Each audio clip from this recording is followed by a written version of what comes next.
යාළුවනේ අද කාලේ වයර් ගන්න ගියාම අපිට තියෙන ලොකුම ප්‍රශ්නයක් තමයි මේක ඇත්තටම තඹද නැත්නම් තඹ ගාපු වෙනත් ලෝහයක්ද කියන එක. ගොඩක් වෙලාවට වෙළඳපොලේ තඹ ආලේප කරපු ඇලුමිනියම් වයර් විකුණන්න තියෙනවා. මේවා පාවිච්චි කරපුවාම වයර් රත් වෙන්න පුළුවන්. ඒ වගේම වයර් පිච්චෙන්න පුළුවන්. ඒත් එක්කම විදුලි බිල පවා වැඩි වෙන්න පුළුවන්. ඉතින් මම අද ඔයාලට කියලා දෙනවා විනාඩියෙන් මේ වයර් දෙක වෙන් කරලා හඳුනා ගන්න පුළුවන් සරල ක්‍රම තුනක් ගැන. පළමු ක්‍රමය තමයි කැපීම සහ සීරීම.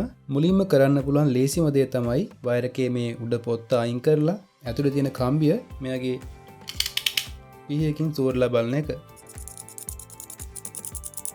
නියම තඹ කම්බි සහිත වයර් එකක් නම් කම්බිය කොච්චර සීරුවත් ඇතුළේ තියෙන රතු පාට හරි තඹ පාට හරි තමයි මතුවලා පේන්නේ. තඹ ගාපු වයර් එකක් නම් සූරගෙන යනකොට සුදු පාට ඇලුමිනියම් පාට මතුවලා පේන්න පටන් ගන්නවා. අපිට එකකින් පුළුවන් අපි ගාව තියෙන වයර් එක හොඳ තඹ වයර් එකක්ද එහෙම නැත්නම් තඹ ගාපු වයර් එකක්ද කියන දේ පහසුවෙන්ම අඳුර ගන්න.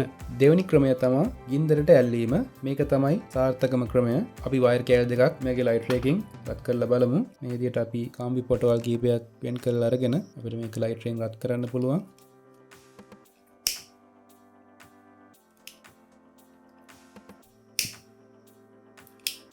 ඔයාලට පේන්නේ නැති කාම්බිය මේ විදිහට උණු වෙලා වැක්කිරනවා. අපි බලමු අනිත් වයර් එකත් ඒ විදිහටම රත් කරගෙන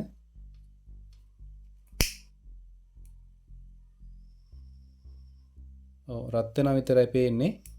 කලින් වගේ උණු වල වැක්කිරෙන්නේ නැහැ. තම කම්බියක් නම් ගින්දරට ඇල්ලුවාම රත් වෙලා කළු පාට එනවා. හැබැයි වයර් එක පහළට කඩාගෙන වැටෙන්නේ නැහැ. මේ විදිහට අතින් පිය දැම්මොත් එහෙම නැවත තම පාට මතුවෙනවා. ඒත් එක්කම මේ දැනටමත් මේකේ කැලි කැඩි කැඩි යනවා. ගින්දරට අල්ලපු තඹ ගාපු වයර් එක ගින්දරට අල්ලපු ගමන් ඇලුමිනියම් නිසා ඉක්මනින්ම දිය වෙලා පහළට කඩා වැටෙනවා. එහෙම නැත්නම් පහළට නැමෙනවා. තුන්වෙනි ක්‍රමය තමයි බර සහ නම්‍යශීලීභාවය. ඔයාලා ලොකු වයර් රෝල් දෙයක් ගන්නවා නම් බර බලලා මේක හොයාගන්න පුළුවන්. තඹ ඇලුමිනියම් වලට වඩා බර වැඩි.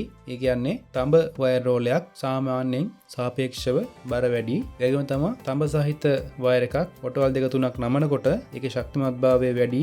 ඒකම තමයි ඇලුමිනියම් වයර් එක ඉක්මනින්ම කැඩෙන්න බලනවා. ඉතින් යාළුවනේ ඔයාලා ගෙදර වයරින් වැඩකට හරි නැත්නම් වෙනත් ඉලෙක්ට්‍රොනික වැඩකට වයර් ගන්නවා නම් මේ විදිහට අනිවාර්යයෙන්ම වයර් පරීක්ෂා කරලා බලන්න. මොකද බාල වර්ගයේ වයර් පාවිච්චි කරලා ඔබේ විදුලි උපාංග විනාශ වෙන්න පුළුවන්. ඒ වගේම ගිනි ගැනීම් පවා ඇති වෙන්න පුළුවන්. ඉතින් මේ වීඩියෝ එක වැදගත් කියලා හිතෙනවා නම් ලයික් එකක් දාලා යාළුවන්ටත් බලන්න ෂෙයා කරන්න. ඒ වගේම මේ වගේ වීඩියෝ තවත් බලන්න අපිව සබ්ස්ක්‍රයිබ් කරන්න අමතක කරන්න එපා. එහෙනම් මම අදට සමු ගන්නවා. වීඩියෝ එක බලපු සියලුම දෙනාට ස්තුතියි.